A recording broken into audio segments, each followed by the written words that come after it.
Olá, tudo bem? Bem-vindo ao canal Viver de Renda. Se inscreva no canal, deixe seu like e compartilhe com os amigos. Nos acompanhe no Instagram Viver de Renda Canal.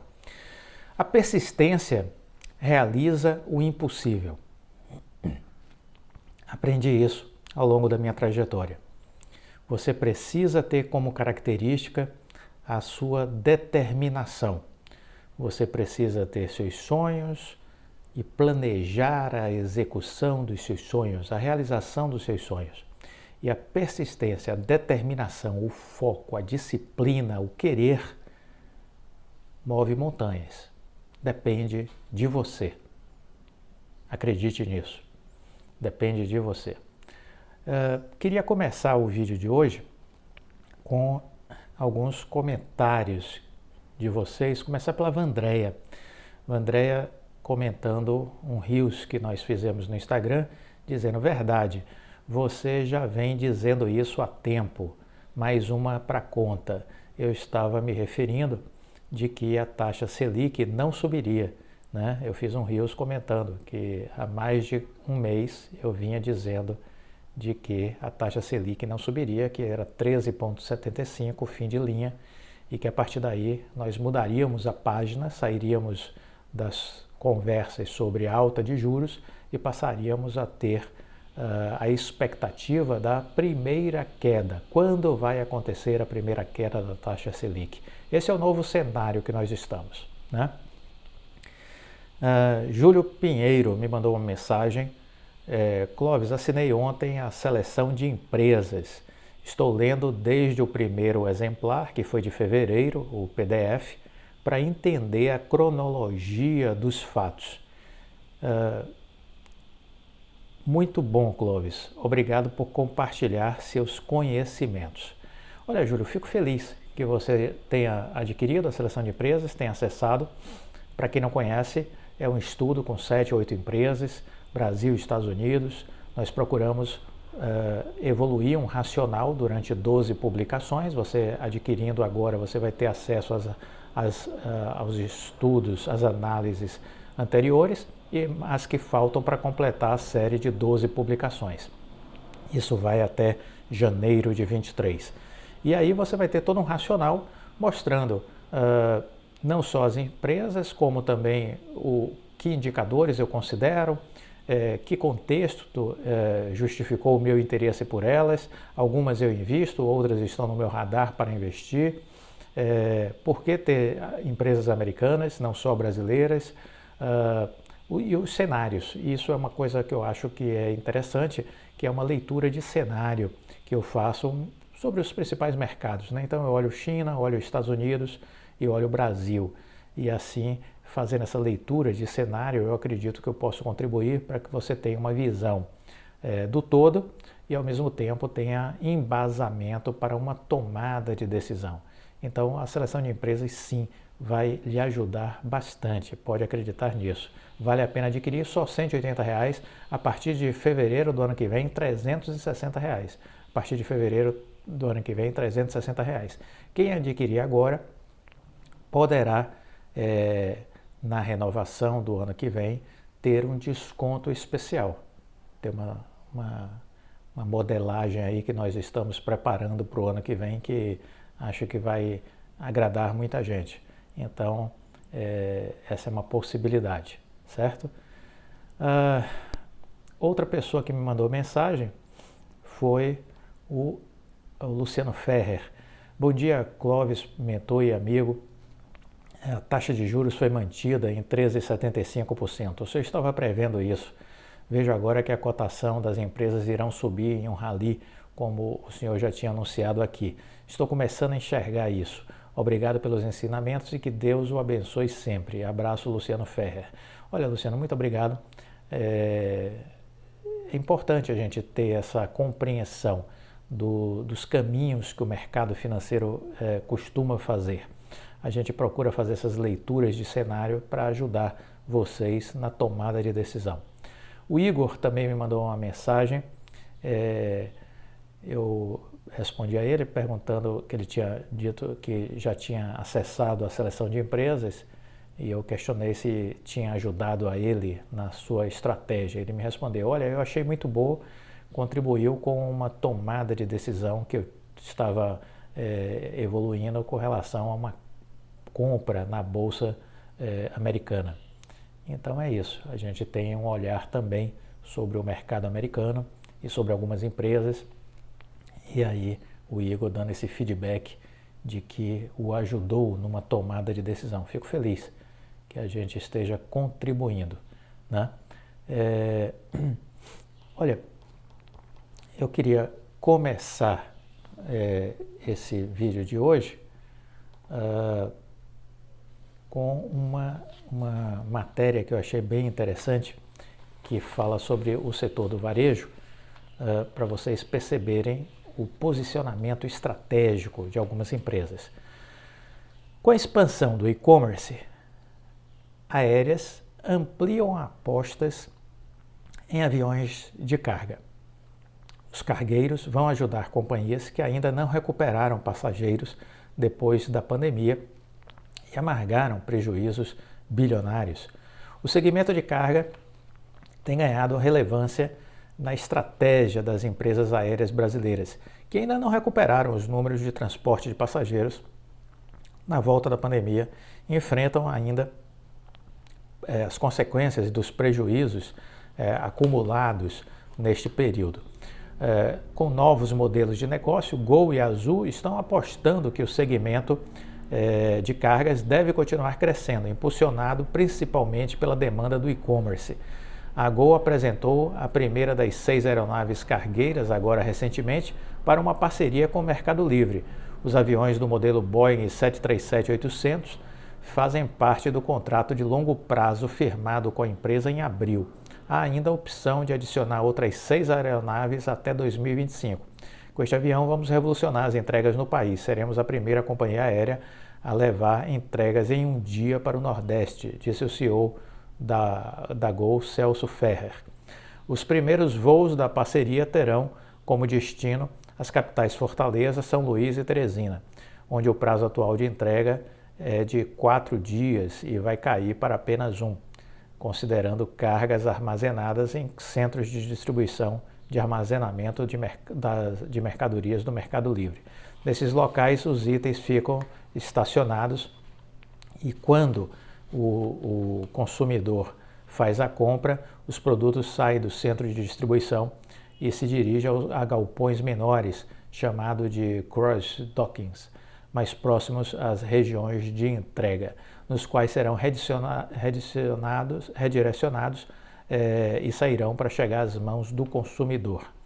Então, a Azul, por sua vez, está operando com 7 cargueiros, sendo 2 Boeing 737 e 5 Embraer E195.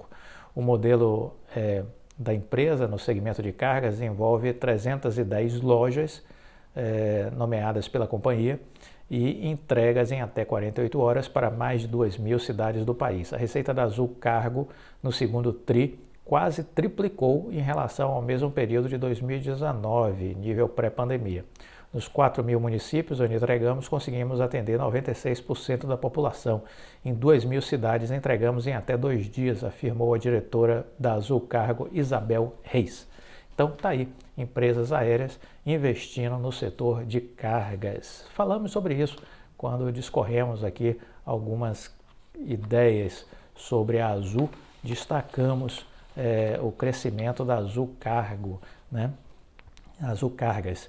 Então, isso é uma mudança de modelagem de negócios bem interessante que a empresa vem empreendendo. A cibersegurança, ela é uma preocupação crescente e ela é condição para destravar o 5G na saúde.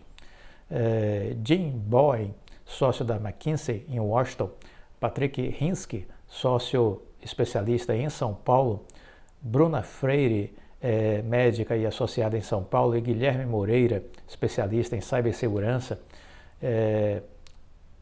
eles escreveram um artigo conjuntamente destacando o seguinte: a telemedicina permitiu um salto de qualidade de vida para muitas pessoas com doenças crônicas ou que vivem em regiões remotas. Com o 5G, que traz o potencial de expandir o acesso à qualidade e o custo-eficiência da saúde, essa melhoria pode atingir um público ainda maior, de pacientes e médicos a hospitais, indústrias farmacêuticas e seguradoras ou sistemas nacionais de saúde. Todo o ecossistema pode colher benefícios com o dispositivo de IoT, os dispositivos de IoT que devem agilizar diagnósticos e democratizar serviços que antes parecia cena de filme. Embora cirurgias à distância com robôs e avanços afins dependam do amadurecimento de algumas tecnologias, algo já está claro. A indústria da saúde deve se preparar para um enorme desafio de cibersegurança. O uso do 5G, de dispositivos de inteligência artificial, de robótica, de tecnologia, tudo isso vai fazer muita diferença, mas traz vulnerabilidades, dizem eles. Do vazamento de dados às cirurgias remotas hackeadas, são muitas as brechas possíveis. Com essas informações, um hacker pode realizar golpes, ameaçar pessoas em troca de dinheiro, os ransomware ou vender dados na Deep Web. Dados de saúde podem valer de 10 a 50 vezes mais do que os bancários, pois permitem fraudes ainda maiores, como um seguro de vida. Ataques cibernéticos têm causado perdas expressivas e danos à reputação de inúmeras empresas. Quase um terço das organizações globais já sofreu ataques. O Brasil é o 5º país do mundo que mais sofre ataques cibernéticos. 5º país do mundo já. Só em 2020, os ransomwares custaram cerca de 21 bilhões de dólares, uma alta de 123%, mais do que dobrou o custo dos ataques de ransomware só em 2020. Hospitais e empresas de saúde podem se tornar os alvos preferenciais, pois não podem perder o acesso dos registros dos pacientes. Para estruturar a segurança cibernética de uma empresa, recomenda-se 3 conjuntos de práticas: higiene cibernética, com rotinas que mitigam riscos de cibersegurança, DevSecOps, uma maneira de desenvolver softwares na qual o aspecto de segurança é pensado desde o início, e uma política de Zero Trust, que pode ser resumida na frase nunca confiar, sempre verificar. Quando há muitos dados envolvidos, também é preciso incluir recursos como criptografia, inteligência artificial e automação. O 5G pode trazer avanços significativos para a saúde, acrescentando mais anos à expectativa de vida e mais qualidade aos anos vividos. Mas, para isso se tornar realidade, todas as partes interessadas devem se engajar para garantir a segurança dos processos de dados sensíveis. Do contrário, os crescentes ataques devem retardar a adoção da tecnologia e tornar esse avanço um horizonte mais distante. Então, veja aí a possibilidade que temos de desenvolvimento na área de saúde, sobretudo na parte de cirurgias, e, ao mesmo tempo, os perigos envolvendo os ataques cibernéticos. Nosso amigo médico cirurgião em São Paulo, Rodrigo Fernandes, que já fez uma live maravilhosa com a gente, esteve agora recentemente na França participando de um evento, né?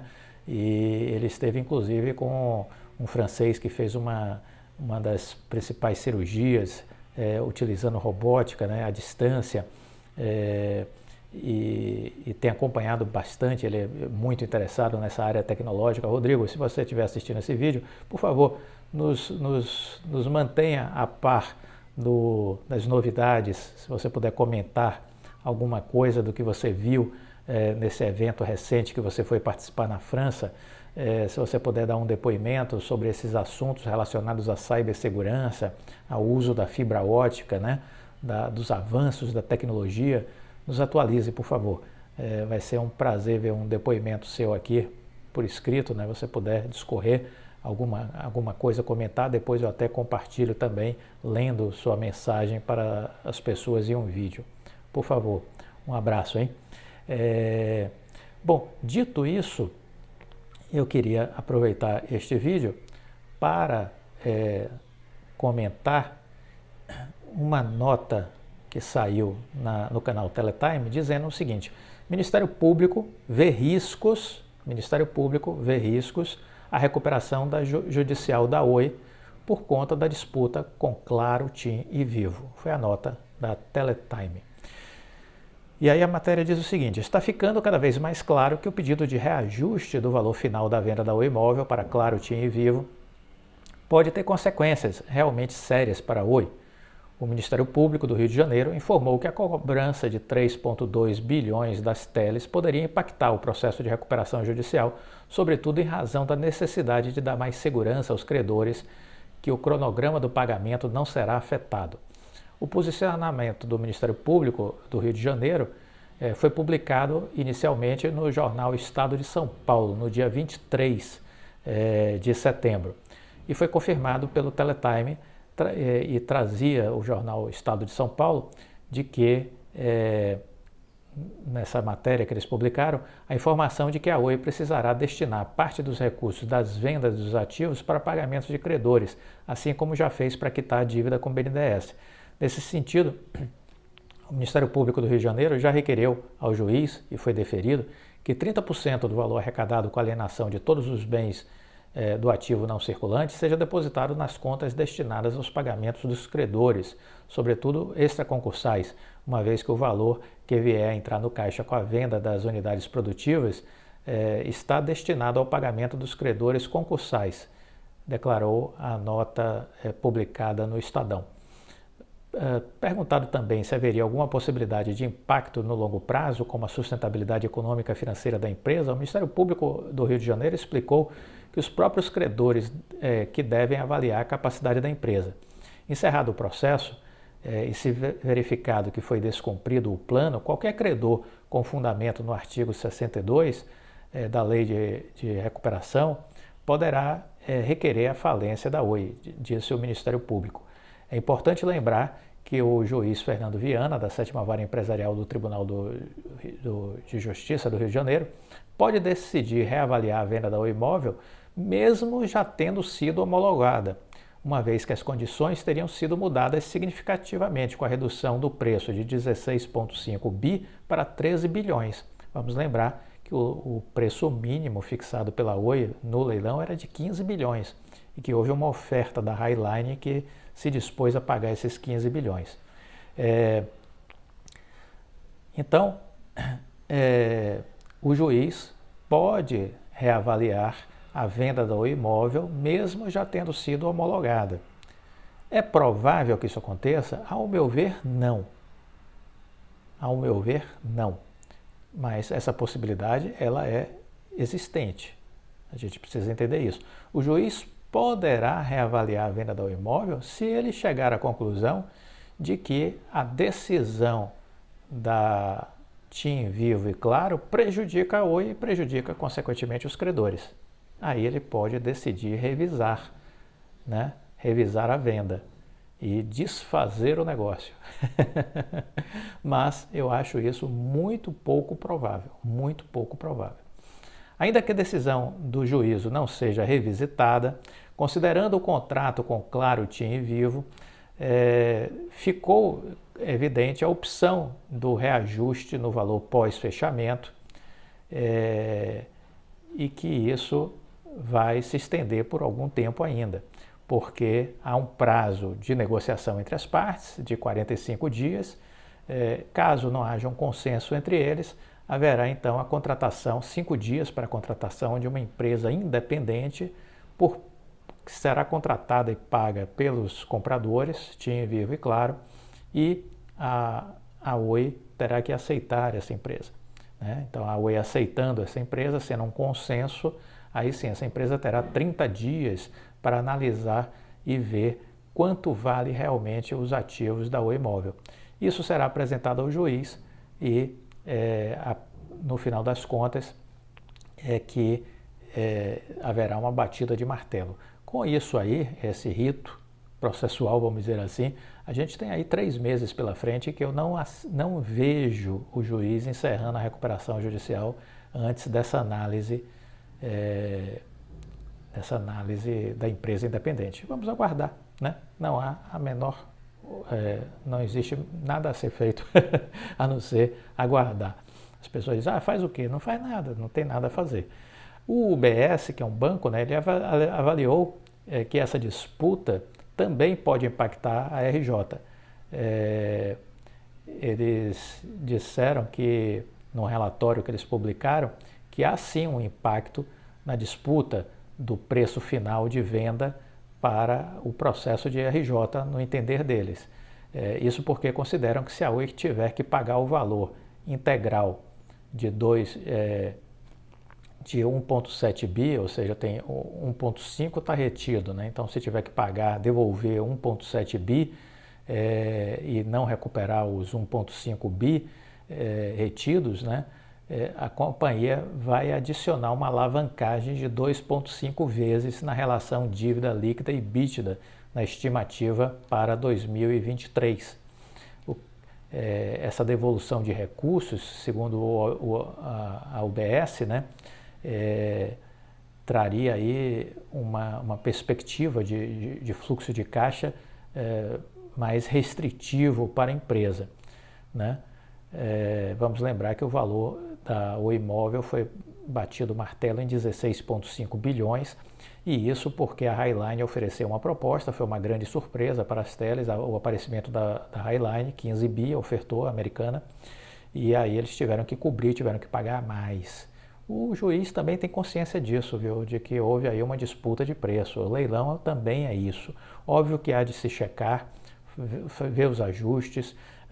Eu não acredito que o Rodrigo Abreu tenha sido leviano, né? Não é da sua história profissional. Eu acredito muito mais em um ajuste que possa acontecer de fato, mas que seja um ajuste dentro daquela base dos 10% retido e ainda com algum repasse de recursos para a Oi. Vamos aguardar, não há absolutamente nada a fazer, mas de qualquer sorte o UBS já está aí fazendo um relatório dizendo que vê algum tipo de impacto aí por conta da questão da alavancagem, né, que ampliaria aí em relação à dívida líquida versus o EBITDA, né, na estimativa para 2023.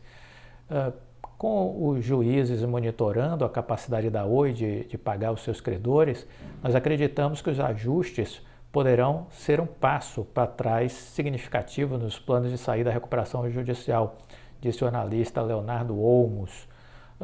Não acredito. Eu não acredito que o juiz postergue a recuperação judicial. Ele vai esperar a análise da empresa independente e na hora que ela fizer e entregar, o juiz vai decidir a partir disso e muito provavelmente entendo que a decisão será no sentido de encerrar a recuperação judicial, porque eu também não vejo um estorno nesta monta de 3,2 bi. Não vejo isso. Eu já falei aqui e reitero a minha análise, né? Segundo os analistas da UBS, as declarações feitas pela TIM para justificar o reajuste podem trazer um resultado menos construtivo, já que traz incerteza sobre custos adicionais. Afirma ainda que na situação atual a Oi teria dificuldade de cumprir o pagamento. Ressaltam também que a Oi provavelmente iria disputar os ajustes, criando uma nova distração para todos os envolvidos. Ainda assim, vemos um impacto limitado nas novas estimativas de sinergia, já que centralizamos todo o benefício nas sinergias de infraestrutura. No comunicado que a Oi fez, disse que vai fazer todo um processo aí de defesa com relação ao seu ponto de vista, né? Ela vai estar apresentando o seu ponto de vista aí nos próximos 30 dias úteis e eles terão aí uma janela de repactuação e se isso não for viável, o contrato prevê a contratação de uma auditoria independente, paga por todas as partes compradoras e que precisa ser aceita pela Oi para avaliar os pleitos de todos os lados. Há uma dose ainda de incerteza sobre o impacto que o pedido de ressarcimento de TIM Claro e Vivo pode ter nos prazos. Até aqui o juiz da recuperação tem apenas sido informado, mas não houve nenhum tipo de intervenção. No limite, avaliam fontes que acompanham o processo que o juiz avaliará a capacidade da Oi de cumprir o plano com os recursos disponíveis. Lembrando que a Oi tem algumas entradas financeiras importantes e não previstas durante o processo de venda dos ativos, como as torres de telefonia fixas vendidas para a Highline por 1,7 bi. Ainda também a venda da operação da Oi TV para a Sky por cerca aí de 800 milhões. Então, temos aí essas outras perspectivas de ingresso de caixa. O que dizer, né? Já falamos bastante em vídeos anteriores de que o que temos a fazer é apenas aguardar. Se você não confia na empresa, venda. Ah, mas eu vou ter prejuízo. Realize o prejuízo e durma tranquilo, né? Não fique ansioso. Bolsa de Valores não é um lugar para você passar mal, adoecer. Ah, não, eu acredito na empresa, eu acredito no presidente, eu acredito que tudo isso vai se resolver. Beleza, então segue firme o plano. Segue firme o plano. Muito bem. Mais uma notícia interessante para compartilhar com vocês. O Bill Gates ele tem uma fundação, né? A Bill e Melinda Gates e Foundation, né? E ele disse que a sua fundação tem data para acabar. Foi uma declaração que ele deu agora esses dias. Ele disse que a instituição ela está muito focada na erradicação de algumas doenças que tornam o mundo mais desigual. Ele disse que a Fundação Bill e Melinda Gates, que ele criou com sua ex-esposa, Melinda French, tem data para acabar. Num evento feito pela Forbes, ele anunciou seus planos de, em cerca aí de mais 25 anos, ter a fundação encerrada. O objetivo da fundação é funcionar por mais 25 anos. Qual é o objetivo para o próximo quarto de século? Doenças que tornam o mundo desigual, para acabar com elas em grande parte, seja através da erradicação ou reduzindo-as a níveis muito baixos, disse Bill Gates. O anúncio veio apenas 2 meses depois que Gates fez uma doação recorde de 20 bilhões de dólares para a sua fundação, uma das maiores doações da história da filantropia. Ele também se comprometeu a doar outros 20 bilhões de dólares em algum momento daqui a alguns anos e continuar doando até sair da lista de bilionários, que é uma meta também que ele traçou. Atualmente, Gates é o 5º homem mais rico do mundo, com uma fortuna avaliada em mais de 100 bilhões de dólares. Daqui a 25 anos, Bill Gates terá 91 anos, enquanto Melinda terá 83. Esse é provavelmente o período de tempo em que Melinda e eu estaremos por perto para ajudar e garantir que continue nos trilhos. Achamos que gastar todo o dinheiro nesse período faz sentido, mas nos comprometemos a aumentar o nível de gastos. No ano passado, segundo o Financial Times, Gates teria declarado que as prioridades do mundo são estranhas e que cabe a filantropos e governos ricos combater as desigualdades. E aí está um pouco do seu olhar sobre o mundo. E eu sempre digo, olha, conheça a vida dos grandes empresários, dos grandes investidores e, sobretudo, procurem conhecer este lado que às vezes não é muito conhecido, o lado humanitário dessas pessoas. Trabalhei com um grande bilionário brasileiro que ele tinha uma atuação nessa área social impressionante e não foi na fase terminal de sua vida, né? Já quando estava velhinho, querendo se aposentar, foi ao longo de toda a sua vida.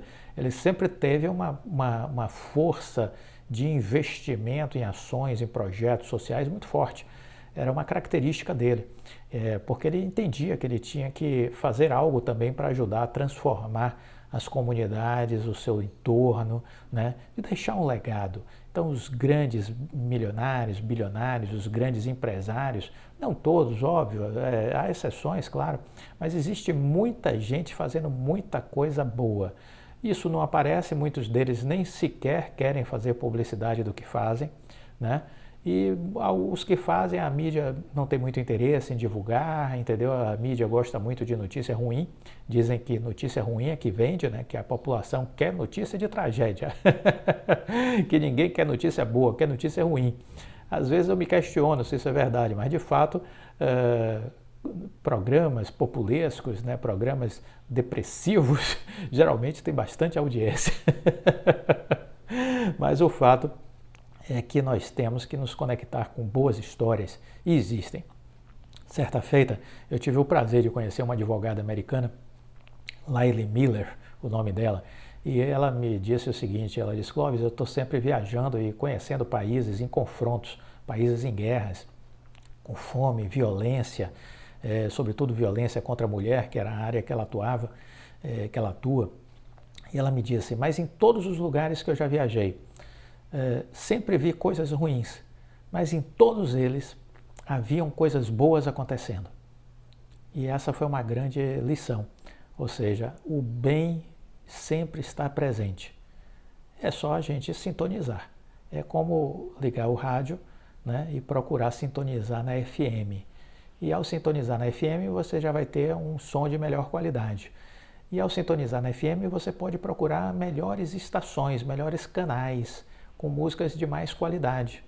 E assim você vai refinando as suas escolhas. Somos as nossas escolhas. Gostou do vídeo? Deixa o like, compartilhe com os amigos. Fique com Deus e até a próxima. Tchau!